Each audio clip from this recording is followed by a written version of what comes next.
Hello and welcome to another episode of In the Wheels, the show that champions all riders from world champions to weekend warriors, where everyone has their story to tell. And today the story is coming from Alicia Reynolds. She is an Australian cyclocross rider, which feels like such a thing shouldn't exist, but it really does, and it's really impressive actually when she's racing. And also the scene in Australia. So, yeah, sit back and enjoy, and definitely check her out.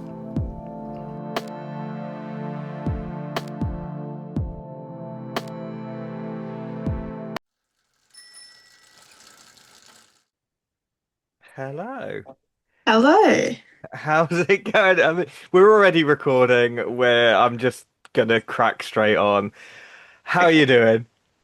I'm good. Yeah, I'm good. Amazing. I'm glad that you're consistent amongst dancers as well, but you've not gone from good to less good in the interim and all the messing about, so that's reassuring.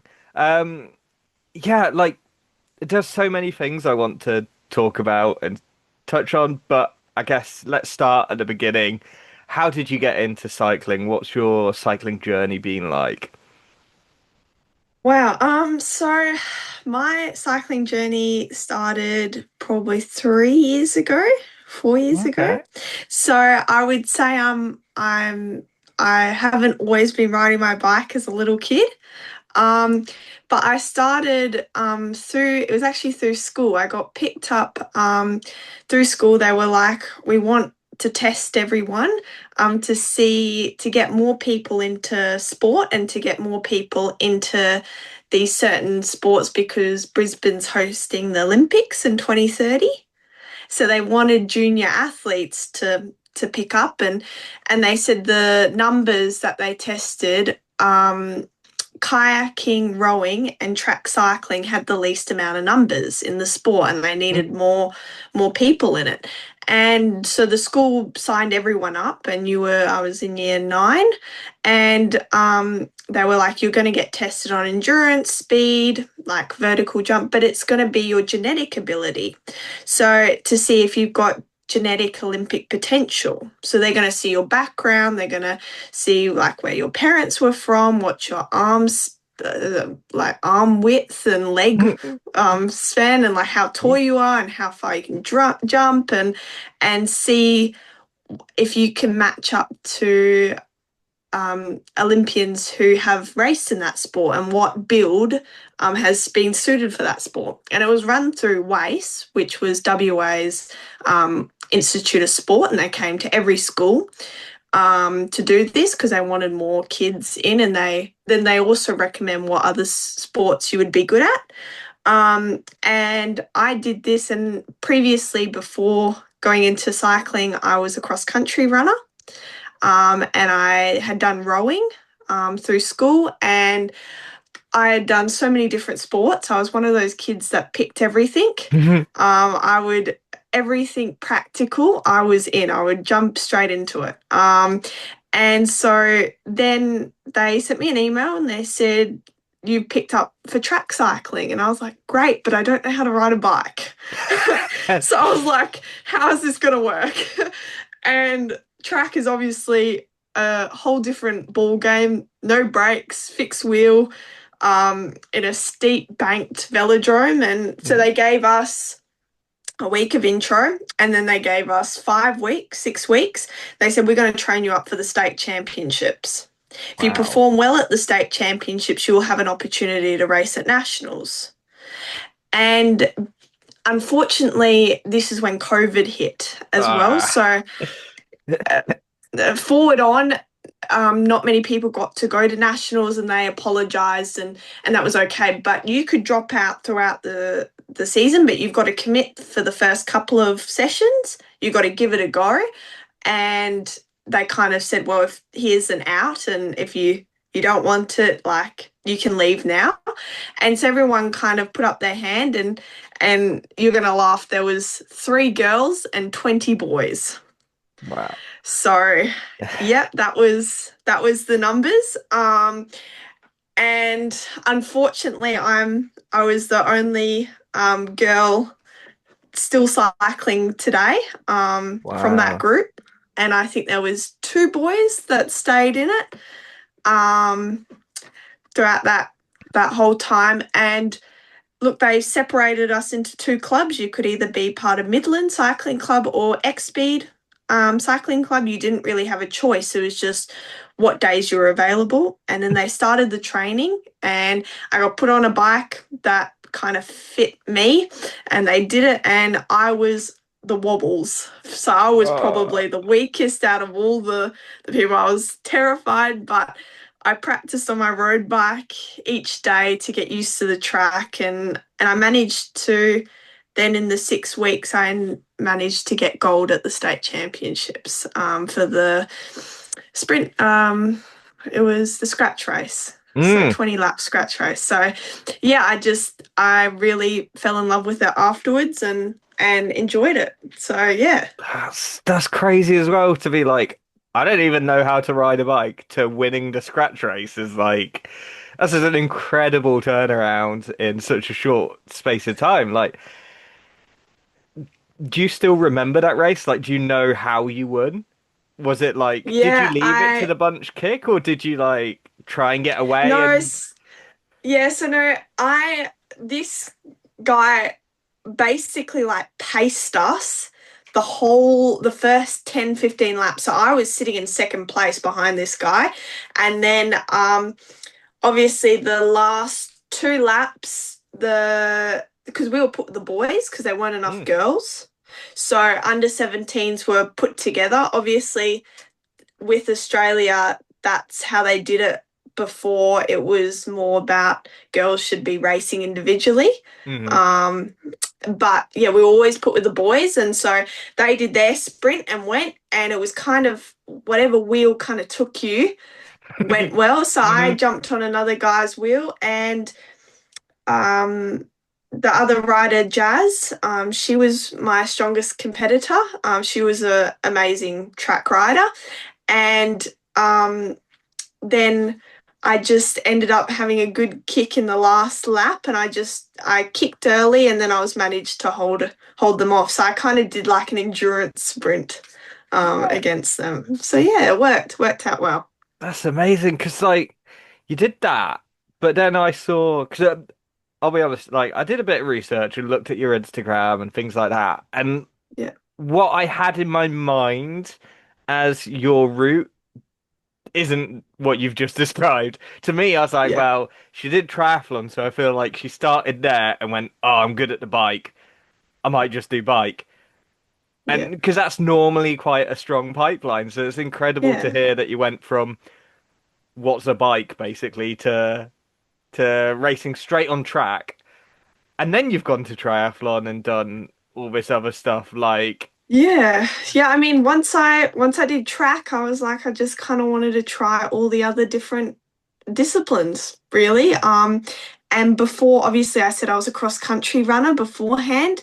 And then I did swimming for active recovery, for my aerobic, because I have asthma. So swimming helped a lot, for my breathing and just recovering. And so I did swimming, squad swims just for fun. And then I was like, oh, well, and everyone's like, you should do triathlons. You're doing it all. hmm, I'm training for it, but I'm not competing. I was like, oh, maybe I should give it a crack.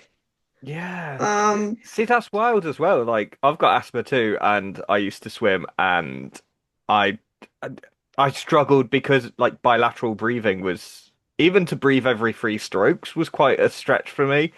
Like, especially if I've gone flat out. So yeah, like, I'd end up just going breathe every two, and you end up quite lopsided, and yeah, it's just not very good for me. But I'm glad that yeah, it worked out for you, and likewise run it. Like, I can run, but I hate it. Like.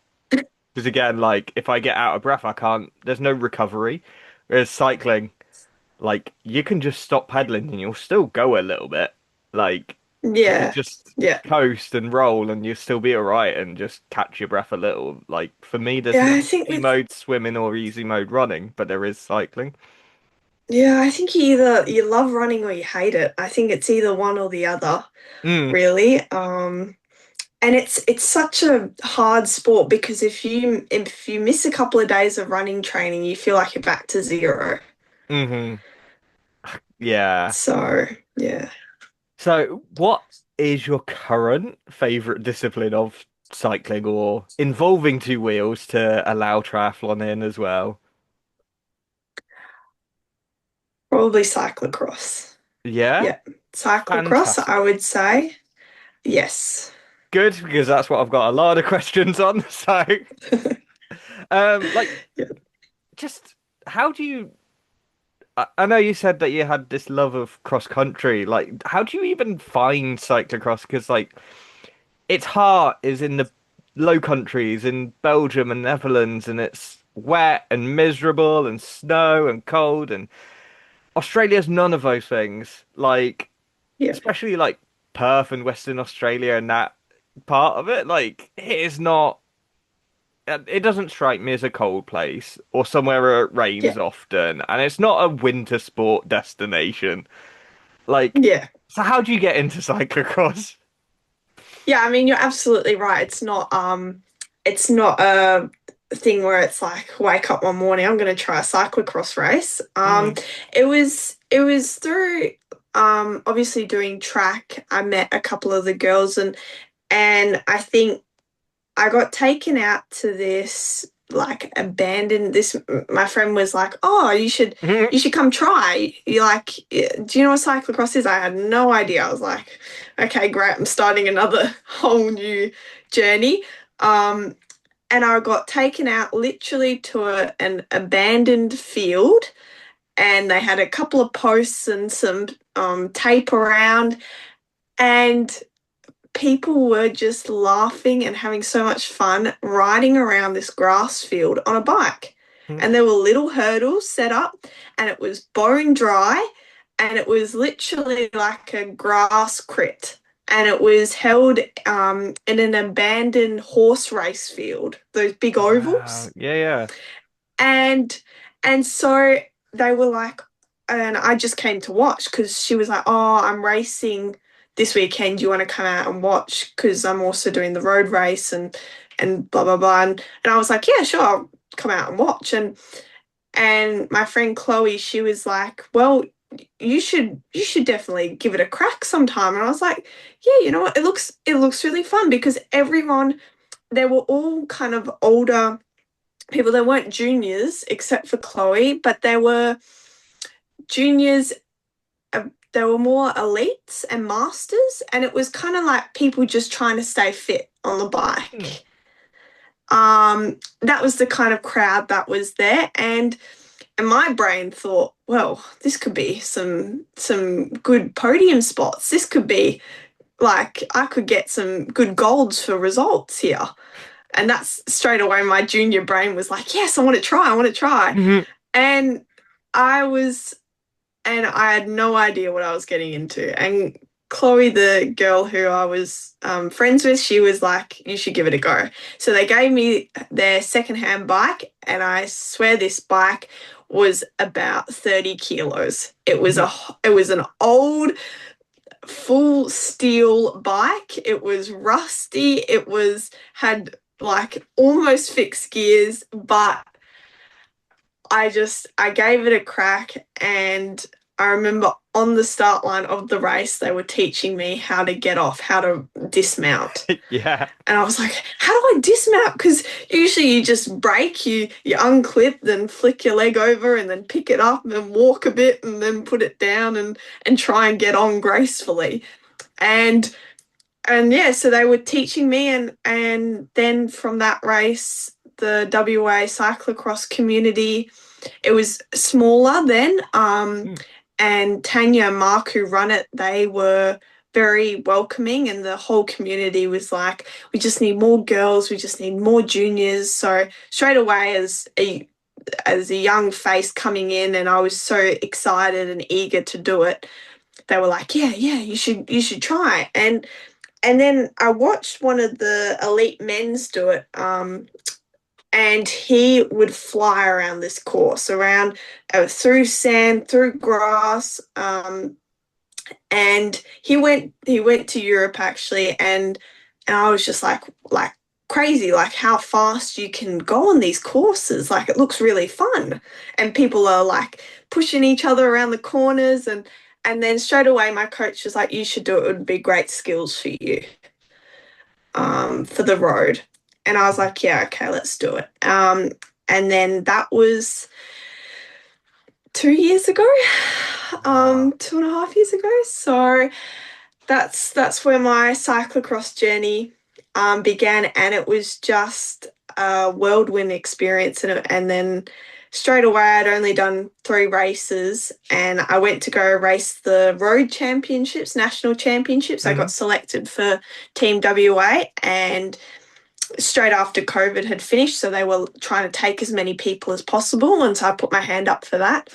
And the day after the national champs, cyclocross was the national cyclocross champs were held in the exact same spot the day Oh, after that in a just a field off from the road course. And they were like, amazing. "Oh, any roadies want to come and try and come and do the nationals and see if you can become national champ." So all Mhm. these roadies were like, "Oh, national champs! Like you get the jersey, the medal. Like yes, I want to do it." So I gave it a shot, and it was on this cow paddock, and literally the vibrations, I had blisters on my Ooh, hands because it yeah, was so tough because it was bone dry. Perth, you're correct, Perth doesn't have much rain, yeah. so it's not like a muddy cyclocross season. I mean, sometimes it does, but most of the time it's like we just describe it as grass crits. Hmm. Um, and yeah, so it was kind of, I just gave it a crack. I think I came dead last because I was on this old bike but I was just so happy that I gave it a crack. And then more and more opportunities came up for me to keep continuing it because I was the only girl from WA doing it in the junior category. So they just really wanted me to keep improving and keep coming along to these races. That's amazing. I love how it kind of started that you're like, oh, look at all these people trying to stay fit. I'll smash them. Like, this will be great for me. I've got a chance of a win here. Um, Yeah. but like, yeah, you've had it's just, there's so much as well. Like, because is there much of a Australian scene in terms of cyclocross? Because like, the distances are huge. Like, if you had to race at Taz or somewhere like that, like, you've got to Yeah. cross water to get there.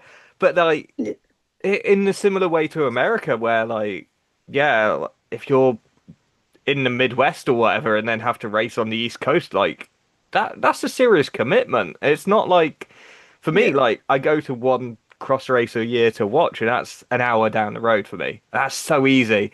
And like at Yeah. worst, I think I'd probably have to travel like 6 hours to get to one. At the absolute worst, I feel like. Whereas Yeah. like for you guys, like a 6 hour journey, you'd be like, oh, that's easy. Like that's nothing Yeah. for us. Like so, yeah. Yeah. What's Yeah. the domestic scene like? So the domestic thing, obviously I live in WA, and so our cyclocross community is called WACX. Mhm. And their little symbol's the little numbat, but it's kind of looks like a Flemish line because we copied it from Belgium. Yep. And bright yellow and black. And so we have something called the Numbat Cup series, and a numbat's a local animal in WA. And so we call it the Numbat Cup series. We have probably 5 rounds, I think 5, 6 rounds, but they're spread over like each month. Mm. So it's not like every week. I mean, it's kind of like every 3 weeks, every 2 weeks. Um, and so obviously, like there you can see we don't have races every weekend, every second day back in Europe. Hmm. All I have domestically. Um, and that is all kind of, I get put with elite women. There are no other junior women that race it at the moment currently. And then it's mainly with the masters men who kind of do the road scene more and just jump on a CX bike to get some cornering skills and are terrible at cornering but absolutely gun it in the straights. Hmm. So it's a good power effort for them, and then the girls just try and stay on as long as possible, so it's kind of a good race for us. But yeah, it's not big. Look, like the elite women, sometimes two could rock up, sometimes five could rock up. Mm. I mean, sometimes I could be the only person on the start line for women, Yeah. which is sad, but Mm. it is the truth. Yeah. Because that's because we just don't have that cyclocross scene as big as Europe. And then into Australia wide, obviously we have the main states. So Tasmania doesn't really. So there's a national series, so kind of Hmm. like a World Cup series, national series, um, and none have been in WA last year or the year Okay. before. So I've had to fly 6 hours. So I've had to. So this is kind of like a day in the life per se. I would have to on Friday night do a red eye, fly 6 hours to Victoria, um, get there, unpack the bikes at an obscene time on Friday, then Saturday morning do course recon, Saturday race, Sunday race, red eye on Sunday, midnight, and then go to school on Monday. So That's like that was my kind of national series, and that was it varies sometimes. It's never really in Tasmania or the ACT. It's in more the Gold Coast region, mm. the more touristy part of Australia. So like Sydney Opera House, all that area. Yeah. Um, we go over there, which is obviously the opposite side of WA. So 6 hours Yeah. across. Um, and sometimes it's in like random areas. It's like 2 hours out of the main city. So Yeah. you would fly, but then you still have to get a taxi, get everything sorted um, to get there. So I mean it's tough, but I think I've gotten used to it, and I think everyone kind of has to do that, except if you live over that side, you could drive there. Yeah. So more cyclocross riders are from the eastern states. Yeah. So, and it makes sense. All their races they could drive to, they could do more races because each state has the same as what WA has, that Numbat Hmm. Cup series, but they have different names for it. So they could just drive. I mean, obviously it's like 4 hours, 3 hours sometimes, but it's not like twisty, turny roads like the UK. Oh It's like God, yeah. straight roads. Yeah. So it's a lot easier mentally driving to each place. And then the national champs for the last 3 years have been held in Ballarat, Victoria. Mm. And the mound, as we call it, is an old mining, like it's a mining like tip. So people have, it's got rocks, it's got tree roots, it's abandoned, and it basically was trash that was dumped from the mining pit. So lots of rocks, gravel, Mm. asphalt, put in this really tall mound. And Ballarat is a gold mining town, so they Okay. kept it. And then trees grew, and it would kind of built like a mini little forest around pine trees grew, and that's what created the mound. And it's obscenely steep. You have to run up it. You can't ride up it. And I would say it's more like a mountain biking course because of the terrain. Hmm. Um, but Ballarat is the only place where it's properly cold and it's got some rain. So sometimes it buckets down rain. It usually has flooding in that area because Oh. and that place is low leveled. So that's our muddiest race of the whole season. And some people love it, some people hate it. I mean, Yeah. some people are crying after the race because they've never experienced it, and some people are like, I can't wait to do this again. Yeah, it's Yeah. crazy. It's like when you're saying about like the distances to travel, like a 6 hour flight. I do remember like I've got family in Lake Argyle region, which is like proper north of Western Australia, like Yeah. and like but if they have to have like some serious hospital stuff, they have to go all the way to Perth, which is like I looked at it as like 18 hours by car. I'm like, Yeah, that's crazy. you wouldn't, you'd fly. But I'm like, that's just mental that like yeah.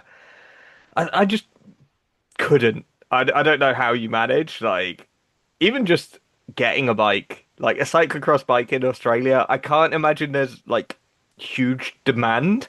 So it's like especially like international shipping, they're like, Australia? Are we sure about it? Like, has someone meant Austria and they've mistyped or something? Like, do you know? Like, Yeah. yeah, it's just crazy. But I did find out whilst I was researching. Actually, I want to ask about nationals first. How have you gone at nationals? Like, is it a happy hunting ground for you? Are you one who's like, oh, I can't wait to come back for the rain and because I've had good results, or are you someone who's like, take it or leave it, really? Um, so we'll forget about last year and I'll explain Okay. why. But the Oh. last previous races doing Ballarat, I do enjoy the course. I think it's the most representative of a European race as you can get. It's proper slodge mud. I just don't like. Yeah. Um, we tried to get to the bottom of what you don't like about cyclocross at the Nationals. I believe it's because of the rocks and the low pressure in your tires mean that you're more Yes. susceptible to punctures. Um, and you also mentioned last time out, wasn't there? I think I remember this now. Was there an injury involved? Is that the one? Yes, yes, there was. Oh no, what happened? Um, so I think it was 4 weeks out from leaving for my 2 month block for the 2025 season, 2026 season. Hmm. Um, maybe 6 weeks out. I was doing course recon literally an hour before the race was starting. I was just wanted to try it one more time, and obviously before nationals, I was like very worried. Because I was second year under 19s. I had a lot of pressure on myself that I really wanted to do well because I really wanted to get selected for the Worlds. Hmm. Um, and so I was like, okay, I gotta ride up this. There was two parts of the mountain and this one little uphill bit, and pedaled up there. I just got up, I put my foot down and kind of scooted to get up over this tree root, and a rock underneath my foot fell down, and then I tumbled back. Jeez. Um, yeah, so while tumbling back, my calf and both my feet were still clipped in. Hmm. So my ankle hit a rock and twisted, and my calf hit a rock straight onto the impact, which leaded to tearing my calf muscle.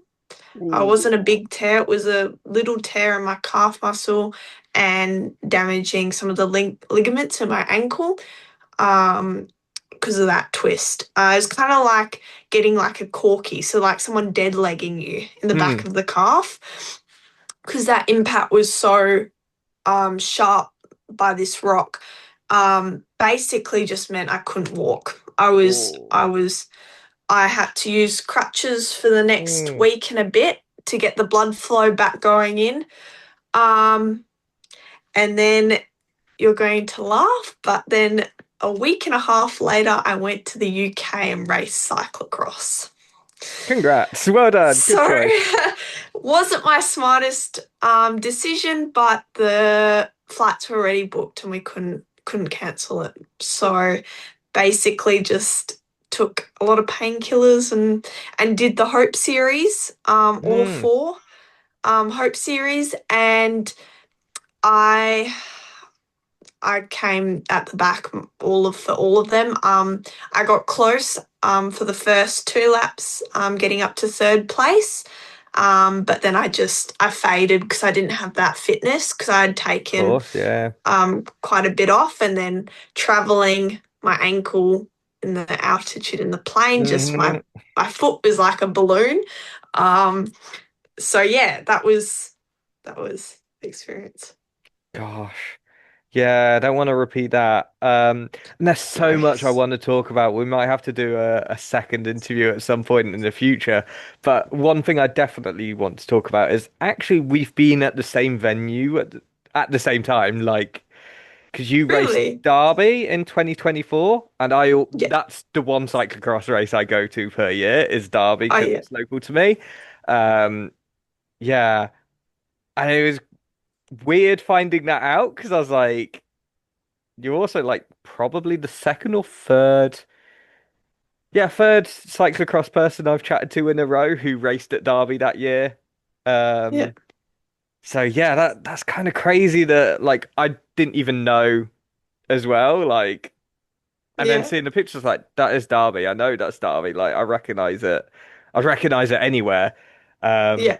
But yeah, like, I guess in as quick as you can, what's the experience like in Europe versus in Australia? Um, a big jump. Okay. Huge jump. The fields are bigger, the courses are bigger, more technical. The conditions are opposite. The road, you drive on the other side of the road, everything's back to front. The time difference, basically everything you can name is just different from Europe compared to Australia. I mean, like we don't have any stairs in our courses. We don't have stairs, don't have really steep uphills or descents except for the mound, but it's not like anything compared to what you get in Europe. We don't really have huge sand drops or big Mm, sand ups ascents, and we don't have mud like European mud. And we don't have the field side. I mean, I'm competing against three people compared to 60, 70. yeah. So that's a huge jump, especially being at the very back because we don't have any UCI races except for nationals. So it is very tough as an Australian. Yeah, because I can imagine like when you're describing it, when you're like, sometimes I'm the only woman, and then you get races where it's like Lucinda Brand and like some of the Curse period ones are like I don't know Yeah. if you did any of them, but like some of them are like fields of 80 or 90. I swear it's like massive crowds and massive fields. And then you're like, oh, okay. Um, but looking forward to the future then, what can we look forward to from you? What are your plans for the year? I know you're with the Lead Out Academy on the road. Um, Yes. hopefully a better nationals at cyclocross next time Yeah. they're raced as well. So Yeah. yeah, what 100%. what can we look forward to? Yeah, so my plans for 2026 are going back over to Europe for the whole Mhm. month of May and the whole month of Okay. June, racing some of the big races like Liège, Bastogne, Liège, like Tour of Flanders, Wevelgem. Don't know how to pronounce it, Oh, but yeah, a yeah, lot. Kent again. Wevelgem, yeah. So I got an international spot with the Lead Out Academy, and they've been supporting me throughout my cyclocross season. They picked me up through watching me perform at cyclocross and sticking with some of the road girls, and they were um, quite impressed that I could stay with some of the girls.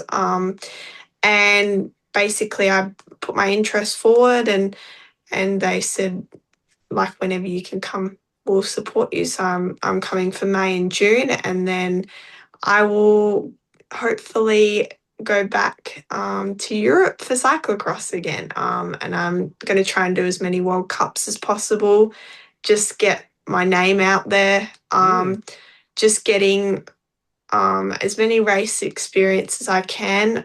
Because, I mean, if cyclocross becomes an Olympic discipline, Winter yeah. Olympic discipline, I'll be 21. So I want as much experience as possible to give myself the best crack at that, and just try and gain as many UCI points as possible to move up throughout the grid. And yeah. Oh, amazing. Yeah, I look forward to seeing that. Hopefully, it depends how dates line up, but if you're at Derby, give me a shout. We'll definitely get in touch. And yeah, how can people follow you on social media is always my final question to ask before I let you go. Yep. So, my account, you just search up Alicia Reynolds. I think it's _1. You'll see a cycling profile. Hmm. I'm actually gonna turn my account to public, so people don't have to keep requesting me. I only did that because of my age. But yeah, just like caution reasons, I Mm, guess. So yeah, you can just search me up through Instagram. I mean, even like on Google, it will come up Alicia Reynolds mm. Cyclocross Australia. And you can find me through there. Oh, amazing. And what a positively affirming thing for Google to do. It's to make your name synonymous with Cyclocross Australia. Like, Exactly. amazing. Like, Yeah. who Yeah. knows? Maybe this is a new era for Australian cyclocross as well. Of like, if you get your name out there, we can have, yeah, bigger and better. 'Cause I feel like I couldn't even tell you the one man I know in cyclocross from Australia. I feel like he's called Angus, but I don't know why, and I don't. It feels really stereotypical for that to be the name as well. Like, have I just Yeah. made it up and just gone for a really Aussie name? Do you know what I mean? Yeah. Like, I don't want to Yeah, get no, myself I cancelled. understand. Yeah, no, I think it's slowly getting there. I think obviously everyone should always just keep an eye out at the world champs. Yeah, I mean, some new names came out through that. But just yeah, always cheer for the Aussies because they've awesome. came a long way. Well, yeah, exactly. Well, thank you so much. Yeah, no, thank you so much for having me. Well, there you go. That was Alicia Reynolds. I hope you enjoyed it as much as we did. I'll keep it short and sweet. So until next time, ta-ta.